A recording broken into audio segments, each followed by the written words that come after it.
ana Kediri kuwi akeh wanita sing ayu. Ah nggih. Arep to diwenehke Prabu Kelana.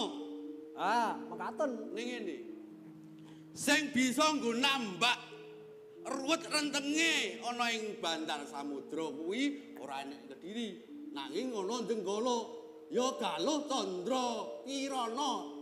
Oh, putri saking Kediri ugi saged nambak. Lambemu ora iso, wong sing ngimpi aku kok sing jawab kowe iki. Nambak iwak. Niku nambak iwak. Nambak iwak. Nggih. Iwak.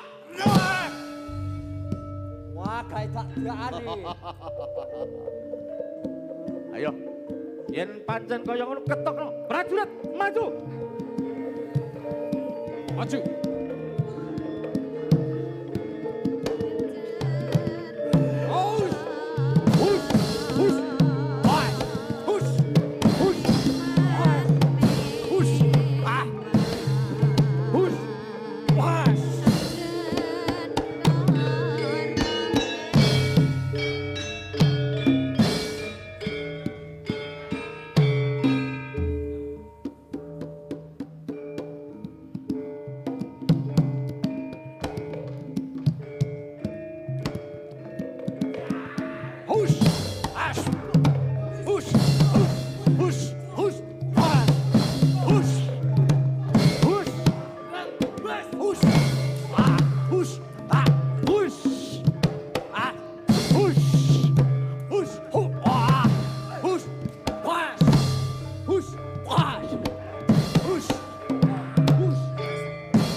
Hati-hati, Ji.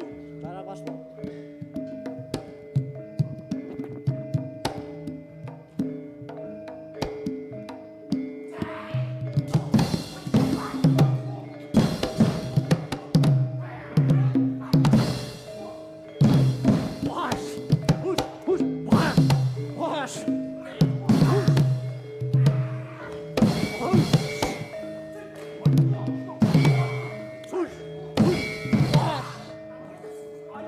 Wah!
sedya malamu wis padha mlayu salang tunjang.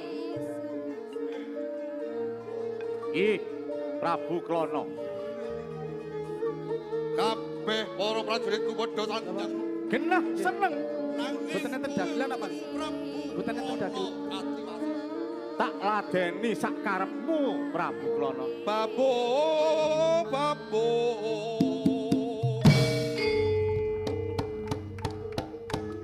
Keparat kang kurang otot. Nyoto sira wong sakti. Asyuat.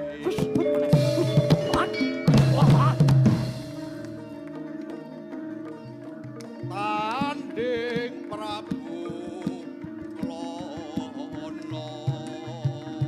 Ayo, Angsulana. Ingsun tan nedya kalah. Ora-orane son ngoncati. Yo, Kepara ngarsa.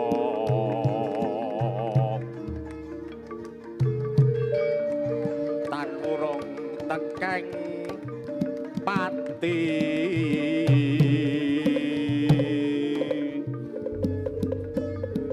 Aduta sing baluk uleting kulit kowe, Prabu.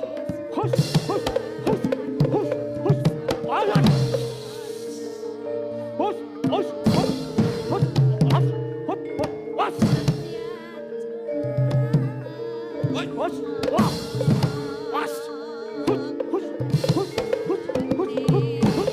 Hus, hus, hus, hus. Iya. yo.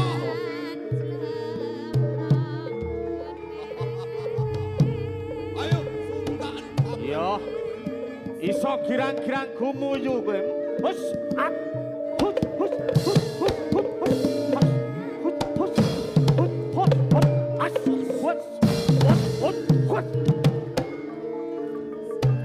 Cukup, yas. Hus, hus, hus, hus, hus, hus, hus.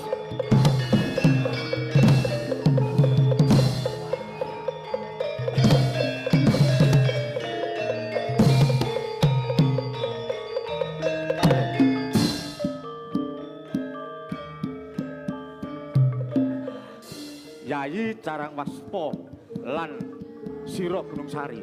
Yo, piye Kakang? Langap-langap lambene Prabu Klana jebul ora gondro supira mlayu. Nanging ngene Yayi.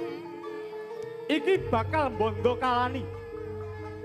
Besok yen bakal ngeluruk meneh.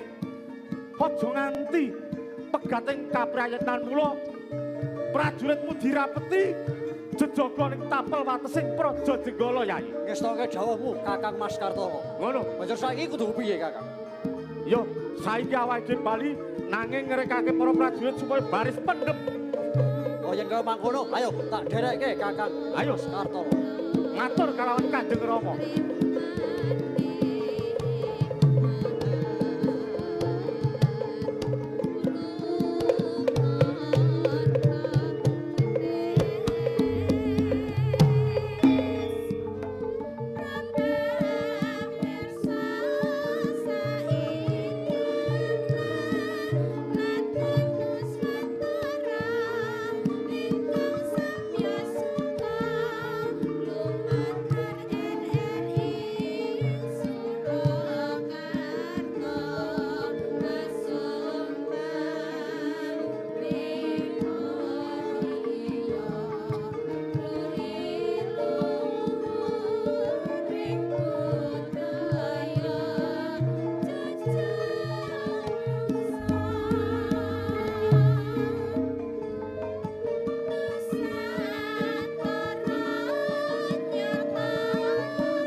Sawetawase wis pirang-pirang dina aku temeka ing alas. Niatku kepengin golek buron wana kanggo sen-sening Taman Tambak Baya ana ing kasatriyan. Nanging sanadyan wis tak rewangi munggah gunung mudhun jurang. Awan dadi bengi dadi esuk dadi awan meneh. Nanging parandene babar pisan. Ora ana satu kewan sing klumiwer ana ing papan kene. Apa bakale Panjasmara bangun anggone bakal ngupadi Satuwana ora entuk gawe. Nanging tumraping satriya kuwi yen duwe karepan ora kasembatan kok yo ngisin-isini yen to bali ora entuk gawe. Mula kang saka kuwi. Yo, bakal tak enteni nganti besok kapan nganti ana satu kewan sing bisa tak cekel. Tak condhokake ana ing Taman Tambak Baya Kepatihan. Kasatriyan ana ing Cikolomane.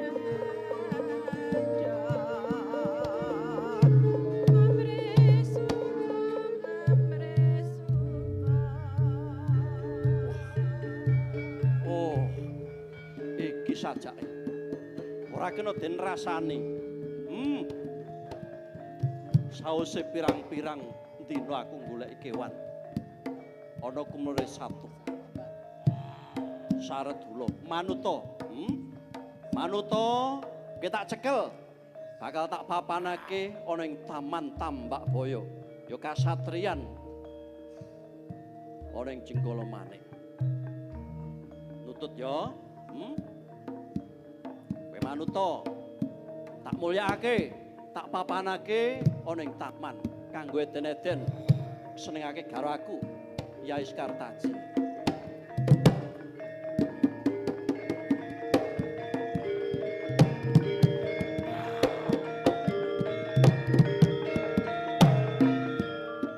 Manut yo, manut kowe.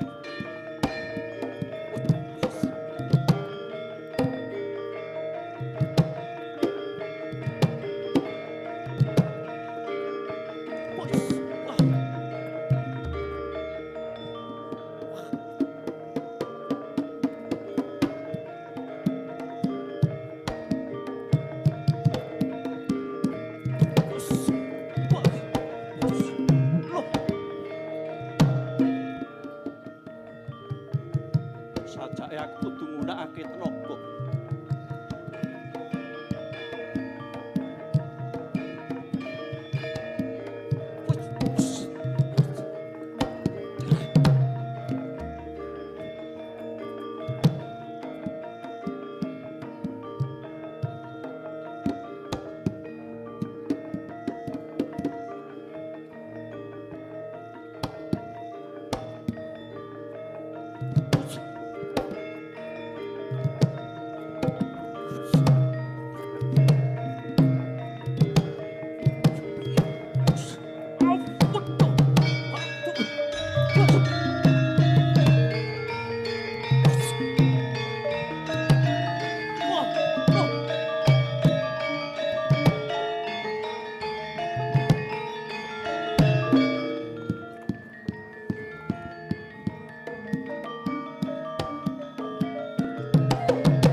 Dhisik to.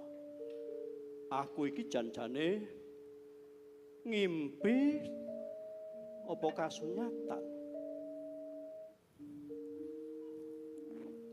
Yen ngimpi mestine aku sakjroning Indra, sakjroning turu. Ning nyatane babar pisan. Aku ora turu jare. Kok dhisik.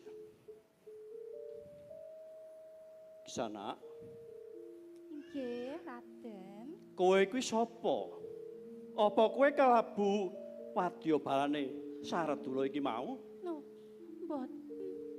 Mboten Raden, kula menika kepara atur tinulung dhateng panjenengan lho.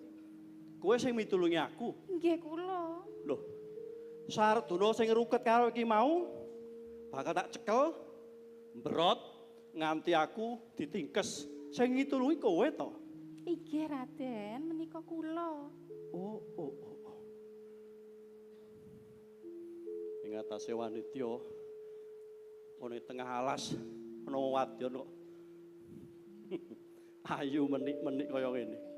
Malah duwe kasekten nganti bisa nempiling sirahe Saradula nganti temekane tiwas. Kowe sapa? Kula menika Wandansari. Sapa? Wandansari Raden. Wandansari. Inggih. Banjur papan dunung pundi? Omahmu saka endi Wandansari? Inggih kula menika tiyang kleyang kabur kanginan kok Raden. Mboten gadah sedulur lan tiyang sepuh. Inggih omah kula menika nggih alas mriki. Kowe kuwi kleyang kabur kanginan? Nggih. Ora duwe papan dunung, ora duwe wong tuwa, ora duwe sedulur. Mboten. Tenane. Ya ora bakal kelakon to. Wong-wong bisa lair ing jagat kok tanpa sedulur, tanpa wong tuwa ki apa ya ana to? Tenan apa piye? Lho saestu kok Raden. Apa wong tuamu wis tilar donya apa wis seda? Inggih. Oh ngono. Nggih. Oh. Sekedap. Apa? Lajeng panjenengan menika sinten to Raden? Oh aku Inggih. durung kenal. Nggih dereng tepang to. Mbok ya kala-kala ki maca radio, ngrungokke TV ngono. Wonten alas mriki nggih mboten wonten radio, TV nggih mboten dereng wonten to. Seto. Tembungku ki mau kuwale kaya mbok tekati lho. Pripun? Mirengke radio, Nggih. nonton TV ra ya Oh, ngono. nggih. Ya ora ngerti. Mboten mangertos. Ya ingsun iki Panjasmara Bangun, putra saka ing Jenggala Manik. Lho, menawi mekaten panjenengan menika sesembahan kula. Nyuwun ageng ing pangsami. Wis ora Jeng apa-apa. pangeran. Wis ora apa-apa. Wis sajroning wana kuwi ora perlu ana subasita kaya mangkono. Aku lan kowe iki padha wae yen ning papan kene. Yen ning dumunung ning kraton, mbok menawa kowe kudu atur sembah marang aku. Ning yen kene ora perlu. Oh inggih Raden. Aku nelakake gending panuwun marang kowe dene. Kowe wis suka pitulungan kelawan aku. Saupama aku mau ora nganti mbok tulungi mbok menawa aku wis dimangsa dening Saradula. Nggih menika. Saka rumangsaku gampang. Panjasmara Bangun nyekel satu kewan apa neh amung Saradula. Awit arep dikaya ngapa aku uga kulina sinau olah kridaning kaprajuritan. Sinau nyekel satu kewan ning parandene kewan siji mau tak cekel kok angel jebulane. Malah kowe sing bisa mitulungi aku. Elok tenan. Apa mbok menawa kowe kuwi turunane Tarsan ngono kae ya. Lho kok mangkaten to Raden Kanjeng Pangeran menika. Manungsa ingkang suwe banget mapan ning alas nganti seraung karo satu kewan kabeh sumuyut sumung kemarang kowe banjur kabeh bisa mbok ndakake. Nggih ning ampun dipajake kalih Tarsan to. Tarsan Kanjeng kok wadon Pangeran. ya? Nggih. Mengke dadose Tirsin mengke. Apa? Tirsin. Nggih. Kok ya ana Tirsin. Sik Wandansari. Pripun? Wandansari mau ya. Nggih. Wes sak trepe kalamun ingsun sing wis mbok tulungi suka bebungah malan kowe. Saiki bebungah apa jaluk? Apa Mas Picis Raja Brana kowe kari ngarani. Mengko aku sing bakal mujudake. Oh mboten Raden, menawi Mas Picis napa bondo donya arta mboten. Kowe ora butuh. Ora butuh bebungah ngono kuwi. Mboten Raden. Lho. Lumrahe wong kuwi wis suka pitulungan marang liyan banjur ngarep-arep ananing bebungah. Lah kok ora ki piye to? Aneh temen kowe. Wis kecukupan uripmu. Nggih ngeten lho Raden. Apa? Kula menika lak wanita taksih legan. Prawan kebul-kebul. Apa? Prawan kebul-kebul. Perawan kebul-kebul ki kepiye to? Nggih prawan ting-ting menika le. Ora ngerti ku ki perawan ku ya perawan kencur. Kok perawan kebul-kebul ki lho tembung saka ngendi? Tegese isih perawan durung nate palakrama. Nggih. Urung nate gepok senggol kelawan priya. Dereng. Jenenge perawan kebul-kebul. Kebul-kebul. Oh, tembung anyar munggo ing Panjaspara Bang. Terus yen kowe isih perawan kebul-kebul arep apa? Nggih, nyun sewu le. Nyun sewu le nggih. Wis ora Kanjeng apa-apa kok. Pangeran. Mung ana aku lan kowe kok. Saestu nika nggih. Hmm. Anu mbok menawi nyun sewu le Kanjeng Pangeran nggih. Mbok Nyuwun sewu menawi terus iki terus kepiye apa? Mbok menawi nggih kula kepengin sanget menika Kanjeng Pangeran panjenengan menika pundhut garwa kula dados bojone Kanjeng Pangeran. Oh, dadi kowe kepengin tak pundhut garwa. Nggih. Oh, ngono. Tak kepareng to Kanjeng Pangeran. Nang tak kandhane ya Wandansari. Pripun? Panjasmara bangun kuwi priya sing ora legan meneh. Aku wis mengku wanita ya diajeng Kartaji Galuh Candrakirana. Aku wis duwe bojo. Ya mboten napa-napa. Lho. Mboten napa-napa kepiye to karepmu? Nggih saestu mboten napa-napa wong dadekke bojo kepindho ketiga kesekawan mboten napa-napa kok Kanjeng Oh. Pangeran. Ngono. Nggih. Lah kok mathok temen. Lumrahe wanita kuwi ora ana sing gelem dimaru. Lah kok iki malah kepengin dadi kepindho, ketelu, kepapat. Tenan kuwi apa piye? Saestu Kanjeng Pangeran. Wah. Iki kabegjan apa iki? Aduh, angel ngene iki. Ketemu wanita ge ayune kaya ngene glewo-glewo kaya golek kencana ge tawa-tawa kepengin dipundhut garwa. Iki sapa sing ora gagah atine? Nggih, jarang ten mriko ten alas ketemu kalih kepanggih kalih wanita kados kula sing manis kinis-kinis prawan ngeten nika. Lah mula saka kuwi to. Sapa wonge sing ora gelem?